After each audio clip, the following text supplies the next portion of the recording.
I'm going to give you a chance during the Christmas season to go out and steal more stuff? I don't think so. Ma'am, my God. Ma'am, you didn't think of all of that when you made a choice to steal? His 97th time. 97th time, my gosh. Yes, you heard right. It's 97 times. Can you even imagine? Welcome to Courtroom Time, where we bring you real-life stories of justice in action. Today, we're stepping into Judge Stephen's courtroom to witness a case that's nothing short of jaw-dropping. A defendant with 97 offenses is back, pleading for probation. Will the judge show leniency, or will justice demand the max sentence? Stick around, because this one's a roller coaster you won't want to miss. Probation for up to 5 years. I think those are the options, right? That's my understanding. Okay. Go ahead. Defense. I know that the criminal history portion of this report has a lot of events, and but it does boil down A lot to of dispositions. I'm sorry. A lot of dispositions. Yes. Just not it wasn't an event. It was a disposition, but I mean, it's very disturbing. But what's between the lines, between the brackets, are disturbing too. I understand. I mean, 50 traffic offense citations, 25 bad check issuances, which are first cousins to thefts. They're in the family of theft. 7 failures to appear, 2 open container alcohol in vehicle citations, 1 possession of drug paraphernalia, 1 violation of school compulsory law citation. I think if we added all of this up, let's see, 75, 82, 84, 85, 86, 87, 88, 89, 90, 91, 92, 93, 94, 95, 96 criminal disposition. 96, counting misdemeanors, what I'm considering as Class C misdemeanors in the 4 lines of multiple infractions between the 2 boxes of adult and criminal history, and then the family felony court history. 96 criminal acts. It's hard for you to say that you're innocent. Yeah, I'm not. That was when I was young. But those 2. I'm sorry. How you're here today? I think I was younger. What did you learn by those mistakes? You're here today. You're an adult, and you're still making bad mistakes. Okay, go ahead. And then that's what she told me, that a lot of that was when she was young and over 20 years ago. And although that doesn't mean it doesn't count, just wanted the court to know that it seems to me, if I'm looking at this correctly, the theft related events it happened, this particular case that happened in 2022, and apparently the first time that she had resorted back to that type of behavior in about 11 or 12 years, something like that. It had been a good while. Not that excuses it, but it does show that she did have a break in any kind of in that kind of behavior and the theft. And I'm not sure why she chose to do this theft at this time, but we don't even you don't have a compilation of the dates of the Class C misdemeanors, do you? No. Those, I mean, that's, what did we have? 80 some odd. And I can't imagine that she committed all of those in 1 year or 2 years or 3 years or 4 years or 5 years, so and how old of a lady are you right now? I hate to ask. 71. Okay. 51. So you're 51. That's not old. I mean, and most of those No. events were when you were in your 18, 19, 20s. Yeah. And she does have a lot of, even in spite of that type of history, which I recognize would be the type of history that the court would want to go ahead and sentence her to state jail. We are also asking to take into consideration the physical conditions that she has now. She was evidently in a bad wreck in 2015, which caused her rib to lacerate her liver. She had surgery that they removed part of her liver, which has caused all the problems she's having now. And I think she's having another surgery, she believes, in early 2024. And as she's also in a heart failure condition, the probation officer mentions that she's needing a life vest, but she can't get it because she can't afford it. And she takes a long list of medications.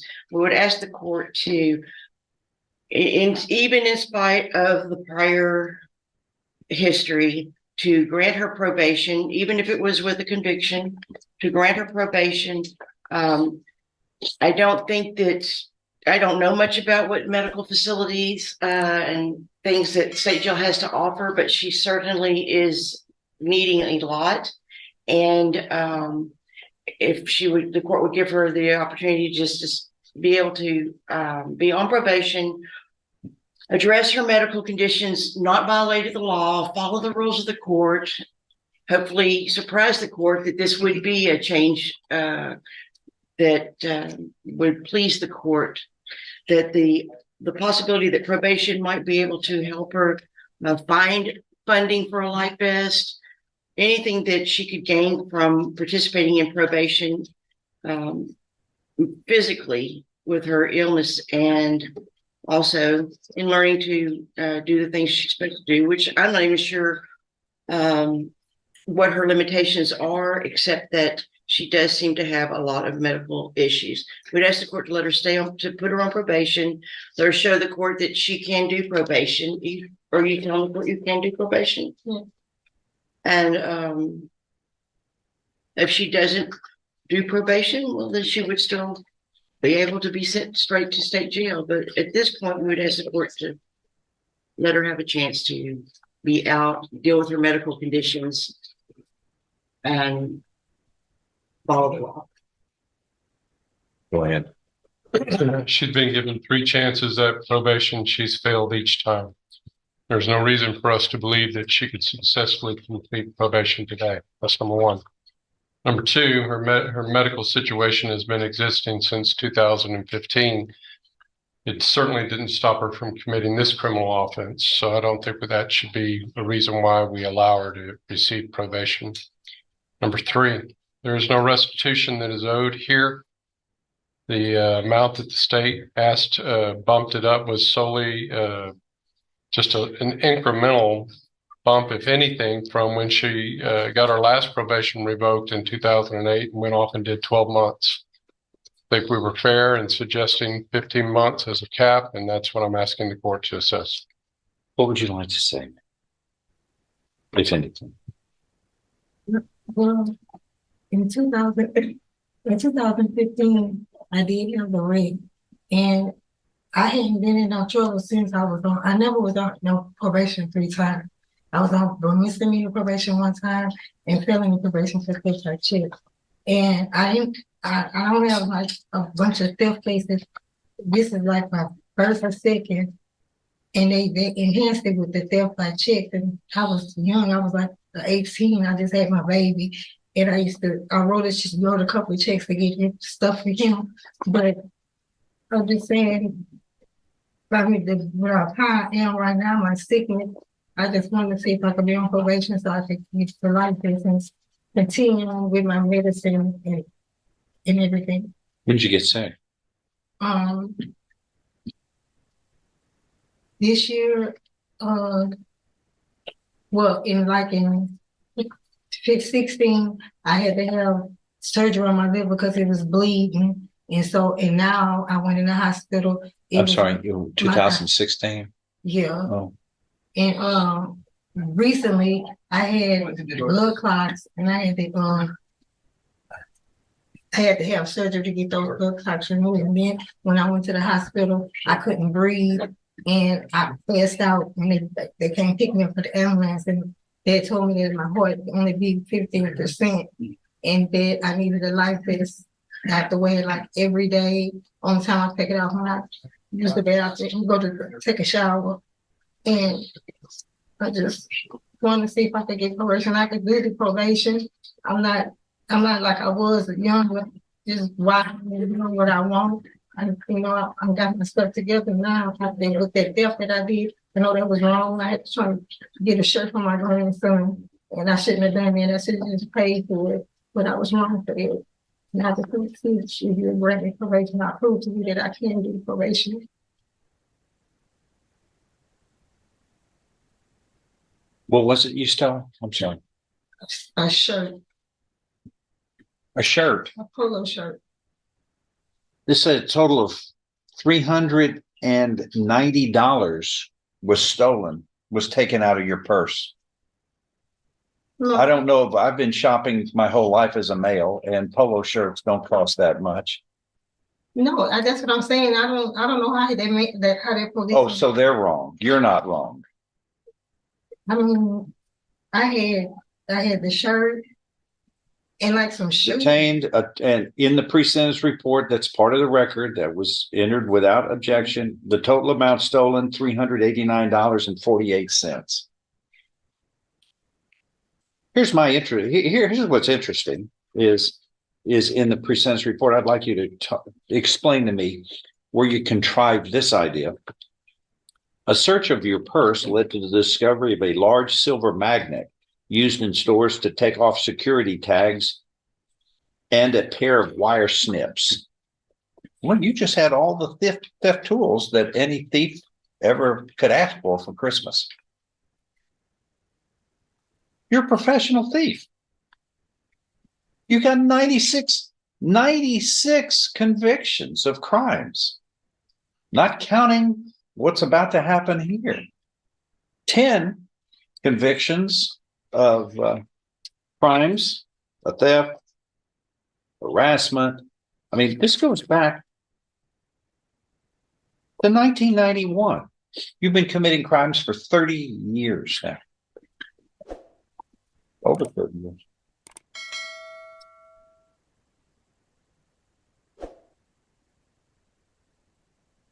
And by the way, you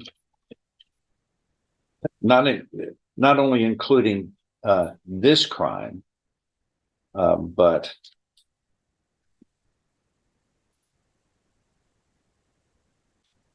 other crimes were committed since 2016, the date you say you have this heart ailment that has affected your physical ability, but does and your life expectancy, but it doesn't prevent you from committing crimes. That's a problem. It's your criminal history. 96. That's one of the most I've done this for a long time. Thousands of cases. Well, you are one of the most prolific criminals that have set foot in this room. And I guess you have used similar kinds of sad stories to others to try to minimize your responsibility. But this is nothing to be proud of, and it's not anything that this court can really sympathize with you. People come in here, everyone comes in here. Maybe one or two out of the thousands have been more prolific in their criminal actions, quantity of crimes more than you. But all of those thousands of people that come before me could say, Miss Tiffany Marshall, she had 97 convictions and you let her kind of sashay out of here. And I'd like the Tiffany Marshall rule, please, because aren't you supposed to be fair, Judge? Yeah, I am. I should be fair. And everybody is to be judged based upon their criminal history and character. And this is not, it is very poor character. And your criminal history is most prolific. This court is not going to change the rule of law, which states people are responsible for their bad acts, their criminal acts. They must be held responsible. Anything else? Well, I don't know that all of the theft by check citations were convictions. I know that she said she handled most of her things by paying her checks off. But the other thing is, I would ask the court that if the court is not willing to allow her to be on probation, and even though she got a year, the last time she had a state jail felony, we would ask that you consider something on the low end, 6 months, or even a 1244, even in light of her other problems that we would have to, as the taxpayers, have to deal with because she's so ill. So I would ask the court, if you're going to send her to jail, that you consider something on the low end. Anything else? No. If not, on that argument, truly, then people who are seriously ill have carte blanche to do pretty much anything they want. And everyone has some form of situation health-wise that they're dealing with. Even the most healthy people are not perfect. I so find you guilty. I'm following this agreement. You are hereby sentenced to confinement in the state jail for a term of 15 months. You will be given credit for all time that you have served in accordance with this.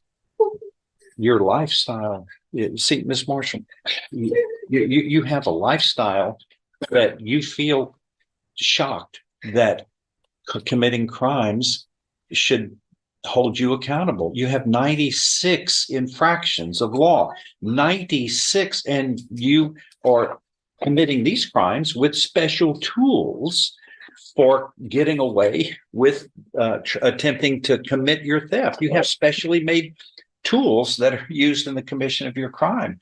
You can't, a judge cannot be lenient with you. You cost everybody. You are a one-person crime wave. It's thefts that cost everybody more money at merchandise stores because their thefts, the loss is so high. We have to pay for your criminal acts. But after 96 times you have had to go deal with crimes in various courts, from felony courts to misdemeanor to Class C misdemeanor courts, you would have gotten the message, and you never have. You just are a career criminal. That's you're the very essence of a career criminal. And I wish you wouldn't do that. Thou shalt not steal. You've heard of that one. And it's not only written in moral issues, but it's right there in the law. There's a full section or 2 or 3 in the penal code which deal with dishonest acts, and that's where you are. I'm sorry. I just wish you'd have changed your ways. But like I said, you've been doing this for 30 years. 30 years. Okay. Judge, can I get some time to get my stuff in order and go to my doctor to get my vaccine? No, ma'am, not under this situation. The jail is going to be able, those people in the jail take care of people who have medical issues. I trust them. They are good at their job. I'm going to give you a chance during the Christmas season to go out and steal more stuff. I don't think so. Well, you've always done that. You've done that for 30 years, 97 times now. Tickets, traffic violations. So please. I got my grandkids living with me. Ma'am, my God. Ma'am, you didn't think of all of that when you made a choice to steal? You didn't think of what you had to lose? Yes, and the people who rely on you or respect you or look up to you? I've got children. I've got grandchildren. They help me make the right choices, and it's not all that hard to think about them first. And you don't. You just thought about stealing for your needs. I'm sorry. I don't mean to. I hate being the Grinch here, but this is all about law or an order. And this is 97th time. 97th time, my gosh. It's like all them times it's like tickets and Ma'am, they were all crimes. that you were found guilty of. They were all crimes. All of them were crimes. That is all. And make sure that you inform the jail about your health needs so that they can get the proper medication for you. All right, let's go. That is all. Thank you. Let's go. Let's go.